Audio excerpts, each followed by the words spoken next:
If you've got £2,000 to spend on a new road bike this year, then this video is perfect for you. We've handpicked 6 of the best road bikes that we've tested here at road.cc that provide plenty of performance and value for money. Now we know £2 is clearly a lot of money to spend on a bike, but it can get you a very good, well-equipped machine that'll be perfect for any cycling adventures or challenges that you have lined up this year. Now remember, these are all bikes that we've tested recently, and yes, we know you can get a great bike for a lot less than £2, and we know we can't cover every bike in this video, so if you've got any suggestions for great bikes at this price, let us know in the comments. So, let's get started. You'll need to take the Boardman SLR Endurance Disc 9.0's name with a pinch of salt, because this is no slackened off race bike for those who want a comfortable and relaxed ride. Showing virtually the same geometry as the SLR race models, the Endurance Disc absolutely flies. When it comes to the handling, the steering is quick without ever getting anywhere near twitchy, which gives the Boardman a certain level of predictability regardless of the conditions. And it gives you, the rider, confidence that you aren't going to all of a sudden find yourself out of control. The head tube on the Endurance Disc is 160mm long on this medium model, which is still quite low, so you can get yourself down to a reasonable tuck for tapping out the miles on the flat and tick the miles off at a rapid pace. For comfort, the Boardman has slimmed down the seat stays to promote some give, taking out the worst of the road buzz, and it works to a degree. Now the SLR Endurance doesn't bang and crash through road imperfections, but if you want a cosseting ride, you might find it a little on the harsh side. But overall, the Boardman is good value for money, with mostly Shimano Ultegra group set, and the highlight being the excellent hydraulic brakes. There is a rim brake version of this bike, if you're fussy about your braking system, but on the whole, the Boardman is a very nice bike to ride, but won't disappoint. Often at this price, an aluminium framed bike will offer you better value for money than most carbon options. And this smartly designed Trek Emonda ALR is a great example. It's a quick, lively road bike with good ride quality and excellent Shimano Ultegra components. The Emonda ALR proves there's plenty of life left in aluminium, if that was ever in doubt. Many people seem to think that carbon fibre bikes are inherently better than aluminium ones, but that really isn't the case. Aluminium can be made into great bikes too, and the ALR shows this. The ALR 6 rides really well, providing snappy acceleration through its taut frame. It's actually Trek's lightest ever aluminium road bike. Sure, there are plenty of lighter bikes out there, but this is a good weight, and equally important, the frame is stiff enough to hold firm when you put the power down. This is apparent with its good climbing skills, transferring your effort efficiently into forward movement. The decent weight helps here too, as does the fact that it's equipped with the new Shimano Ultegra 8000 group set that includes a compact chain set and an 11 28 tooth cassette. The relaxed geometry, which Trek calls H2 Fit, is more relaxed than its race bikes and provides a comfortable position for longer rides where the emphasis is on comfort rather than pure aerodynamics. Now that's not to say the Emonda ALR isn't a quick bike, because it is. Make no mistake, it's a rapid bike if you've got the legs to mash those pedals hard.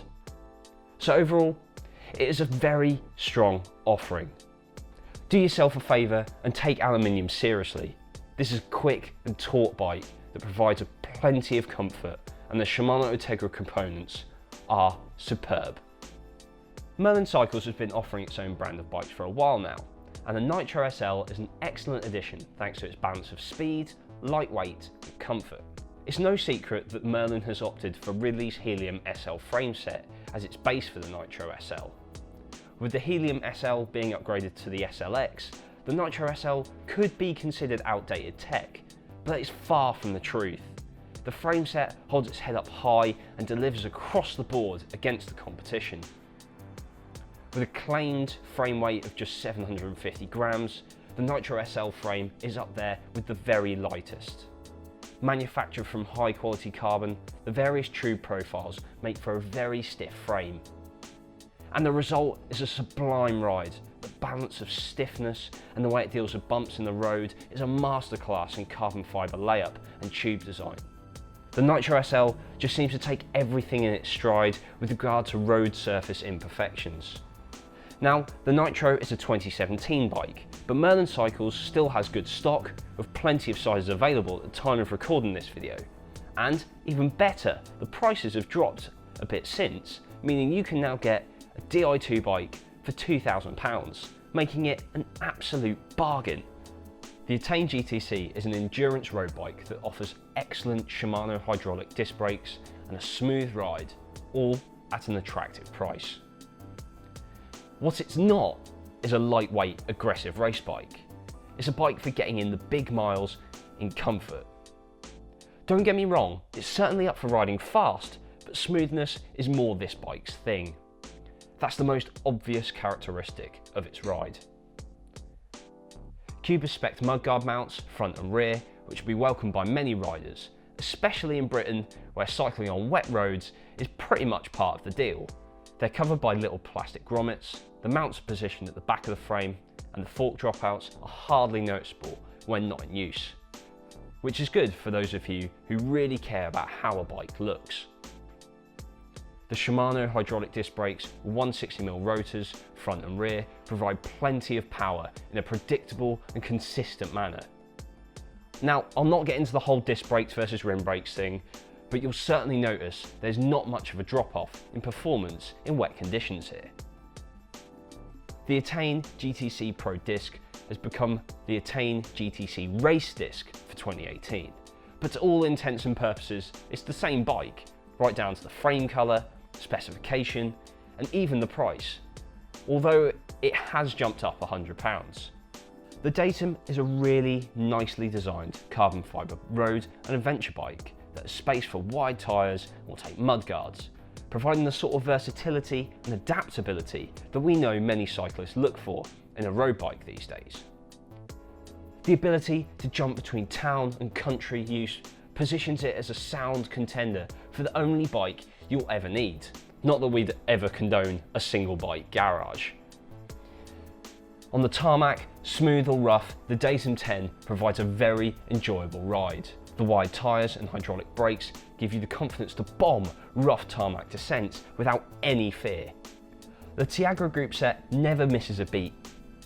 Even when hammering over Belgian pavé-esque surfaces, the Tiago-shaped hoods might not be to everyone's cup of tea, but they do the job really nicely. A clear nod to the UK's weather is in the form of the nicely done mudguard mounts, which are hidden from view for those summer builds.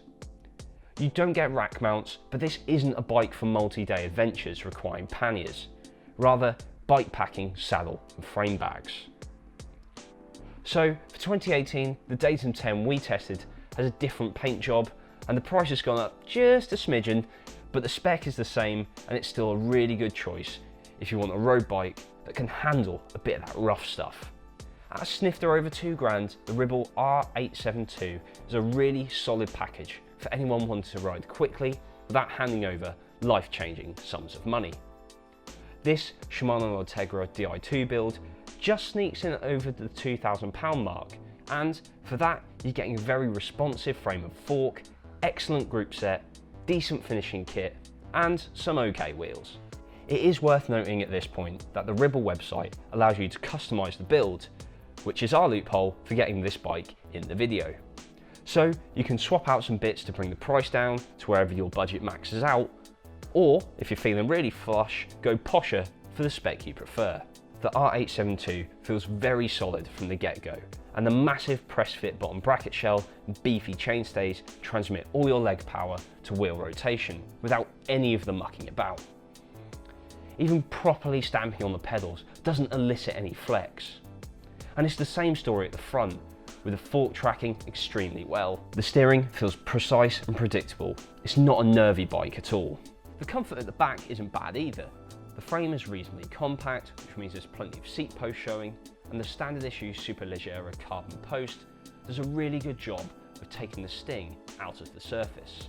This bike doesn't have any vices. It's happy to cruise with minimal input, and if you do want to put the hammer down, it will jump to attention. It's easy to keep your momentum if you're riding quickly, with the Ribble eager to respond if you put in a dig to get over a short rise. So in summary, the Ribble R8702 is a sporty and well-specced, fast bike that's just the ticket for budget-conscious racers. So that's our list. As I said in the intro, let us know in the comments section below which bikes you think should have made this list. Don't just tell me what bike, tell me why that bike should be in this list. Make sure you subscribe if you haven't already, hit that thumbs up if you like this video, and as always, thanks for watching, and I'll see you next time.